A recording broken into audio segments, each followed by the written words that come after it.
Hey everybody, Donkey Storm here, and I know it's been a long time since my last video, but I've been looking for a good Holy Paladin M+ guide for Midnight Season 1. I haven't really found anything I love, so I figured I'd try my hand at making one for myself.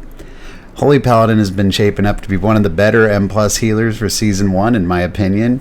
You got some awesome utility that's going to really complement the dungeon pool nicely, and pretty fun play style, bouncing heals around with 3 beacons on your party members. So in this guide we'll take a look at talent builds, stats, and spend most of our time going over how to play the spec. So let's get into it. So here's what seems to be shaping up as kind of the default talent build for H-Paladin 5-man content. One note I will add is that I think Echoing Blessings might get swapped out for Unbound Freedom in certain dungeons because of the prevalence of roots in some of them. The Apex talent Beacon of the Savior is really what's drawn me to Pally this season. It's going to be automatically jumping to the lowest health player and basically behave like one of your normal beacons, but it's also going to spread any overhealing they receive around to other members of the party, grant absorb shields when it bounces to a new player, and a whole bunch of neat stuff like that. So even though Holy Paladin kind of plays like a single target healer, you're constantly cleaving heals onto the rest of your party. I'm not going to go into detail on every talent here, but we'll talk about the most relevant ones in the rotation section. For stats, you're of course going to want to prioritize item level early in the season, but if you got equal level gear to choose from, you can go with Mastery, Haste, Crit, and then followed up by Versatility. So let's get into the button pressing, my favorite part. We're going to kind of break H-Pal's rotation down into levels of healing needed according to your current situation. I think something that needs mentioning is that I would consider H-Pal loosely a melee healer. Outside of Shield of the Righteous and maybe your Mastery, you can do what you need to do from a healing standpoint at range. However, I do believe the spec is best played aggressively, more on that later, and optimally played in melee. Just remember, it's not going to fall apart if you're outside of melee for a little bit. Secondly, there's 2 procs we want to be watching out for: Divine Purpose and Infusion of Light. Divine Purpose shows as a yellow crescent shape above your character's head and gives you a free cast of a holy power spell at 15% increased effect. Infusion of Light shows up as half circles on the side of your character and gives you an instant cast flash of light at 200% effectiveness, and using these procs is critical to healing effectively. Also, we're playing a double beacon build on top of the Apex talent. You're going to want to put your 2 beacons on range DPS or squish your players, and your heals to other players will benefit them as well. This has been the Paladin playstyle for a long time now, and it's not really changing here. Just make sure you have your beacons up. So your quote-unquote base rotation, maintenance rotation, or low threat rotation, whatever you want to call it, is focused on generating and spending holy power. Based on your talents, you are highly incentivized to cast Holy Shock a lot. Unless emergency healing dictates otherwise, you want to be Holy Shocking and casting Judgment pretty much on cooldown. Holy Power can be spent on Shield of the Righteous for damage or Eternal Flame for healing. Shield of the Righteous does do some minor party healing through talents and such, and has a chance to proc Divine Purpose for a free Holy Power cast, so it's not a complete breach of your healing duties. It also reduces your Holy Shock CD and gives you some mana back.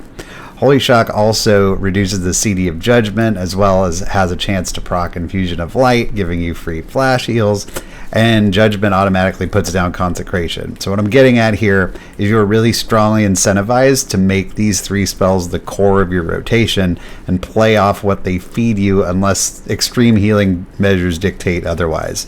You don't need to Eternal Flame someone at 90% health that's taking no imminent damage. You're better off spending that Holy Power on a shield.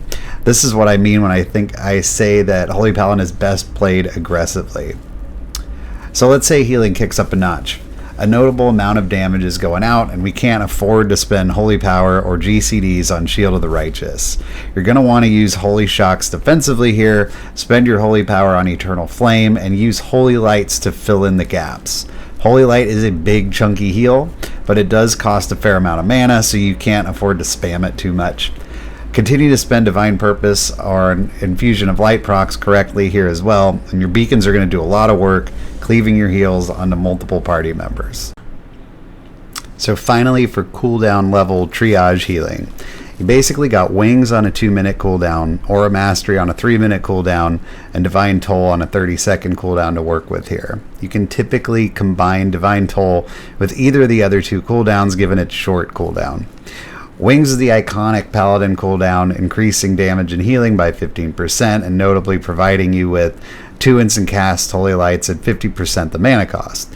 In a given boss encounter, this is a good one to use first on a damage event if possible, so you have a chance for a second use toward the end of the counter as long as it lasts long enough. Divine Toll really kickstarts your way toward a ton of healing. When you press it, you're going to generate holy power and shoot out a ton of holy shocks on your entire party, which in turn are going to benefit from various holy shock talents and do a bunch of neat things, notably giving you divine purpose with an infusion of light to follow shortly after. Casting this along with wings is just about the most burst healing you can do as a holy paladin. And then Aura Mastery is going to take your Devotion Aura, which you should always have turned on, by the way, and kick it up to a 12% damage reduction for 8 seconds. Unlike most Paladin heals, though, this is going to need to be used preemptively, as in before the damage goes out, to see any effectiveness. So let's talk utility. In Midnight, classes were definitely pruned, but Holy Paladin retains a lot of its signature utility spells. Unfortunately, losing Rebuke, also known as our spell kick, feels bad, but we do still have Hammer of Justice on a short-ish 30-second cooldown and Blinding Light for an AoE stop, so take advantage of those. Your Dispel Cleanse takes care of magic debuffs like all healers, but poison and disease also, and they're fairly prevalent this season, so it's a good button to have. You have Divine Shield, which makes you completely immune to everything for 8 seconds, and this get out of jail free card's usefulness really can't be overstated. There are always cheesable mechanics using immunities, so don't be afraid to play with this early in the season and see what you can get away with. It's the Paladin way.